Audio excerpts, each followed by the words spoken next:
Setelah membahas banjirnya produk Cina yang murah di TikTok Shop, saya jadi bertanya-tanya, kenapa produk-produk made in China ini bisa begitu murah? Kenapa negara asal Wong Feung ini bisa menjual barang seakan di bawah harga pasar? Dari rasa penasaran ini saya pun coba sedikit googling dan akhirnya saya menemukan beberapa alasan kenapa Cina bisa menjual barang dengan begitu murah. Jadi apa saja alasannya? Ayo kita bahas.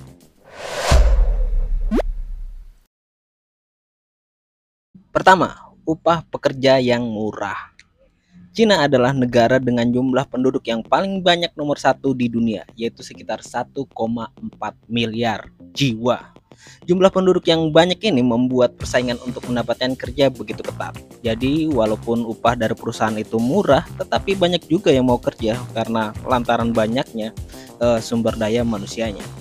Menurut data yang saya baca dari CNBC, upah minimum di Cina itu sekitar 5,8 juta rupiah.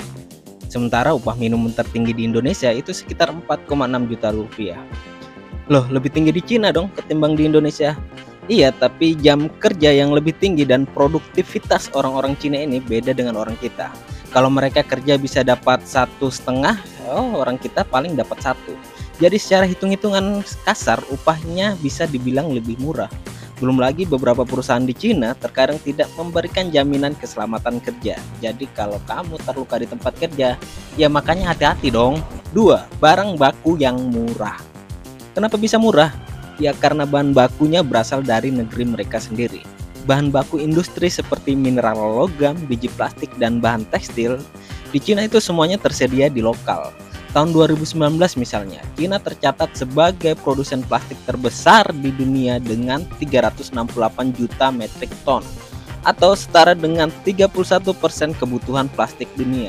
Sedangkan untuk tekstil, Cina juga menguasai 43,1% ekspor tekstil di seluruh dunia dengan total nilai 274 miliar dolar atau setara dengan 3.950 triliun rupiah. Jadi semua produksi barang di Cina dari bahan mentah sampai barang jadi semua bisa dilakukan dalam negeri sendiri. Ya beda dengan di kita. Kita mempunyai barang mentah tapi barang setengah jadinya dari luar. Lucu kan? Ketiga, klaster industri yang terintegrasi. Jika kamu penjual tahu isi, terus bahan-bahan pendukung untuk membuat tahu isi ini tersedia semuanya di lingkunganmu. Misalnya penjual tepungnya ada di dekat rumah, pabrik tahunya juga di dekat rumah, petani togenya juga tetangga, dan lain-lainnya juga di dekat rumah. Nah, ini semua akan sangat menekan biaya dan waktu yang digunakan untuk transportasi mengumpulkan bahan-bahan pembuat tahu isi ini. Dengan berkurangnya biaya yang dialokasikan untuk hal ini, tentu saja ini bisa menekan harga jual yang lebih murah, seperti begitu juga industri yang ada di Cina. Jadi jika sebuah pabrik ingin memproduksi sebuah mainan, anggaplah boneka contohnya, maka dibutuhkan industri pembentuk produk boneka tersebut seperti barang plastik, busa, rambut sintetik, cat, benang, packaging, komponen elektronik, kain, lem, kayu, dan lain-lain. Di Cina, industri-industri pembentuk ini ditempatkan dalam satu tempat yang disebut dengan klaster. Dengan penempatan seperti ini akan mengurangi biaya transportasi dan juga mengurangi biaya gudang. Yang keempat, insentif kepada produsen yang bisa mengekspor barang. Ternyata di Cina ada kebijakan yang jika ada perusahaan yang bisa mengekspor barang, perusahaan atau produsen itu mendapatkan insentif dari pemerintah berupa pengembalian pajak maksimal 13% dan bahkan perusahaan tersebut bisa mendapatkan subsidi listrik dan air. Bagus ya, didukung sama pemerintah. 5. Praktek dumping. Apa itu praktek dumping? Simpelnya, perusahaan yang menjual produknya ke luar negeri di bawah harga lokal.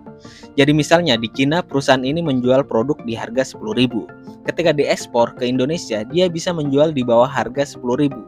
Tujuannya buat apa? Ya macam-macam tujuannya. Ada yang karena produksinya yang berlebihan akibat kesalahan perhitungan market, jadi barangnya itu harus laku dijual. Caranya ya jual murah keluar. Ada juga memang yang untuk menguasai market di luar negeri.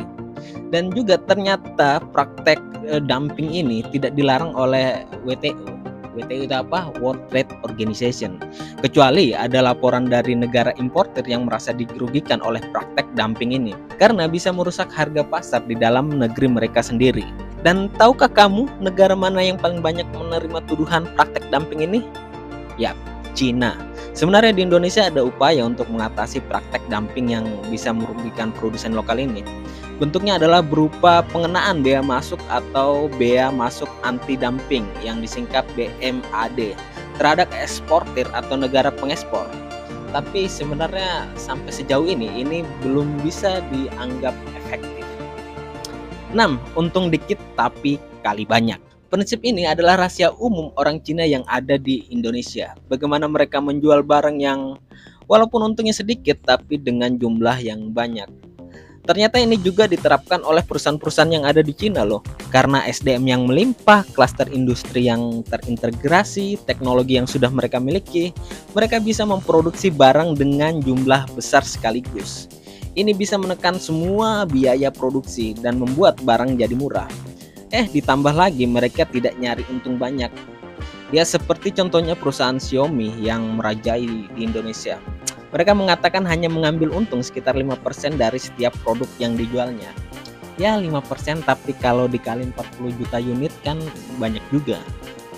Oke, itulah beberapa poin yang membuat kenapa produk-produk made in China ini bisa begitu murah. Tentu saja ada faktor-faktor lain, atau yang saya bahas mungkin tidak sesimpel ini, mungkin lebih kompleks aslinya.